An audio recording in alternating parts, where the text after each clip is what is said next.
A arte sempre foi uma forma de protesto e denúncia, com o próprio cinema incluso. Apesar de ter começado como uma forma de adaptar contos de fadas e poemas para uma mídia semelhante ao teatro, não demorou mais do que alguns anos para que o cinema começasse a ser utilizado também para fins políticos, sendo talvez o melhor exemplo disso o uso dado pelo Partido Nazista durante seu período no governo da Alemanha. Com o passar das décadas, o cinema se tornou uma forma de expressão e crítica acessíveis às massas. Filmes independentes não dependem de muito orçamento. A tecnologia faz com que possam ser gravados e editados com celulares e são fáceis de se divulgar por todo o mundo, principalmente quando atendem aos interesses de um determinado grupo. Uma das principais vítimas, por assim dizer, desse cinema crítico é o capitalismo, que ironicamente é um dos principais responsáveis por seu nascimento, aos moldes em que se encontra atualmente. Toda arte é uma forma de denúncia. O cinema não poderia ser diferente. Com isso, seguem 8 filmes que criticam o capitalismo das mais variadas formas. E conte pra gente se você concorda com elas. Space Odyssey é uma comédia americana de 1999, traduzida como O Insustentável Peso do Trabalho aqui no Brasil. A obra satiriza a vida no trabalho de uma típica companhia de TI durante o final da década de 90, focando na exaustão dos indivíduos que estão cheios com seu trabalho rotineiro. O filme traça um quadro de vida ordinária dos trabalhadores desse setor, como também de outros setores em geral. A obra se tornou um símbolo de sátira contra o capitalismo, porque trata de temas como burnout, depressão e exaustão provocada pelo trabalho em uma época que tais temas estavam longe de serem conhecidos pelo público, trazendo um debate precoce, mas já necessário. Peter é um engenheiro que odeia o seu trabalho, o definindo como destruidor de almas. Durante a hipnoterapia, Peter fica em um estado de felicidade extasiante após seu terapeuta morrer durante a sessão. Com isso, ele passa a recusar fazer horas extras, age de forma rebelde no trabalho e ainda consegue convencer os 2 consultores a promovê-lo, satirizando todo o processo de admissão de grandes corporações, em uma trama de paródia e vingança inspirada em Superman 3. Talvez o filme mais famoso dessa lista. Psicopata Americano é um ícone da contemporaneidade, baseado no romance homônimo de Bret Easton, estrela o talentosíssimo Christian Bale, mas também conta com outros grandes nomes como Willem Dafoe e Jared Leto em seu elenco, tendo chegado aos cinemas no ano 2000. Não é necessário dizer o porquê Psicopata Americano ser uma crítica para com o capitalismo, exibindo o que há de mais horrível, absurdo e psicótico sobre um estilo de vida exclusivamente capitalista. O filme mostra até onde o sistema pode nos levar e como parece incentivar o surgir do pior nos seres humanos, seja a vaidade e ganância ou mesmo a psicose nesse caso.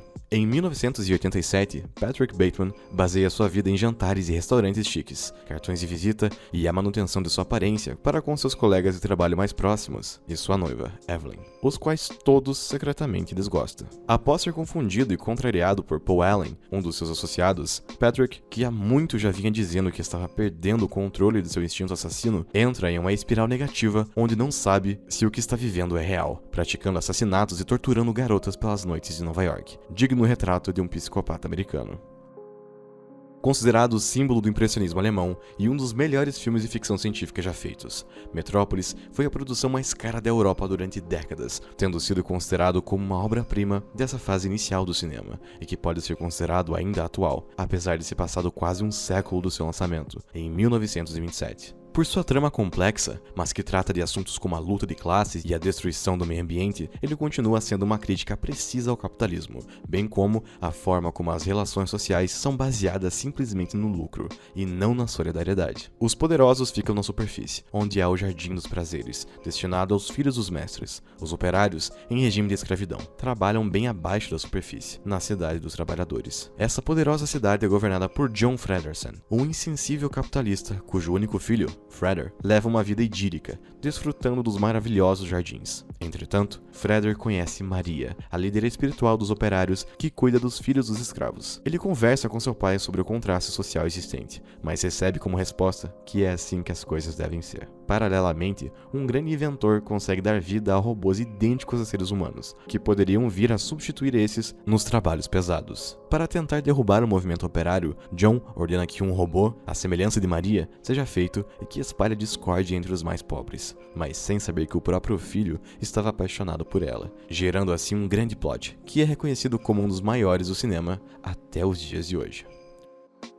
Suspense de humor ácido sul-coreano, Parasita conquistou o mundo. Lançou o cinema sul-coreano no cenário internacional de uma vez por todas e ainda levou a estatueta de melhor filme na edição de 2020 do Oscar. Ele trata de críticas precisas ao sistema capitalista, desmistifica o suposto milagre econômico sul-coreano e ainda o faz com primor estético e de roteiro poucas vezes visto. Um verdadeiro deleite para cinéfilos, por todas essas razões e muitas outras. Em Parasita, toda a família Kittak está desempregada, vivendo em um porão sujo e apertado. A obra do acaso faz com que o filho adolescente da família comece a dar aulas de inglês à filha de uma família rica, os Park. Fascinados com a vida de luxo dessas pessoas, os Kittak passam a aplicar inúmeros golpes até que se infiltram completamente na casa da família burguesa. No entanto, as mentiras e os segredos necessários para a rápida ascensão social acabam custando caro, quando revelações sobre a própria casa dos Park vêm à tona, revelando muito mais do que se poderia esperar.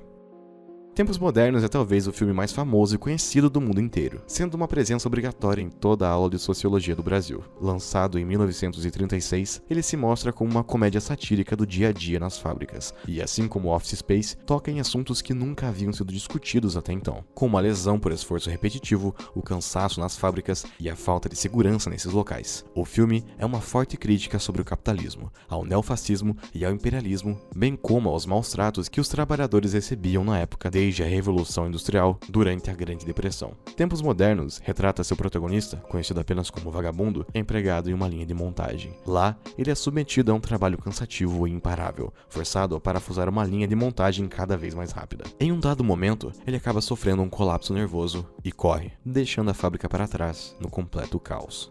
Ele é enviado ao hospital, e uma vez curado, acaba sendo preso por engano como um instigador de uma manifestação comunista, o que daria origem a ainda mais confusão em sua vida, que vai sendo lentamente destruída pelo sistema e a falta de oportunidades que oferece.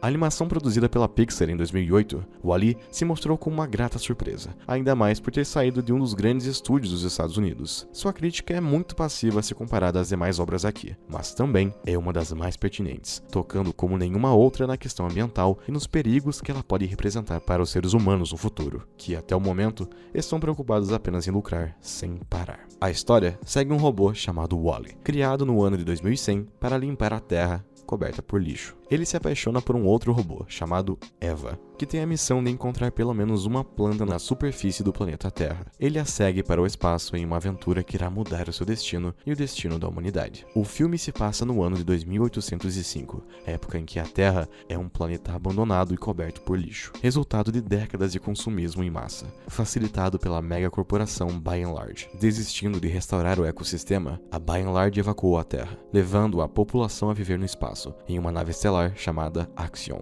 totalmente automatizada, deixando no planeta apenas um exército de robôs compactadores de lixo, chamados WALL-E, para limpeza durante um período de 5 anos. Entretanto, no ano de 2110, o ar da Terra ficou muito tóxico para suportar a vida, forçando a humanidade a permanecer no espaço indefinidamente.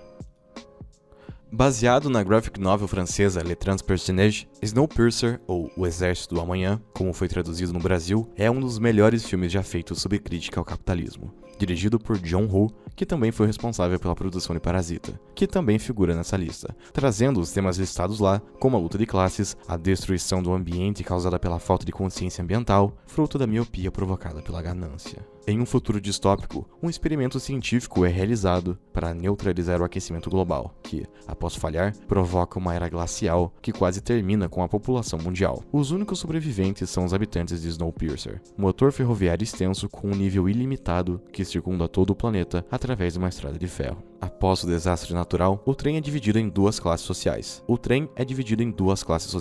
Por um lado, a parte da frente, composta da classe privilegiada, por outro, a classe trabalhista e os pobres, localizados na cauda, que decidem organizar uma revolução social para tomarem o controle da máquina.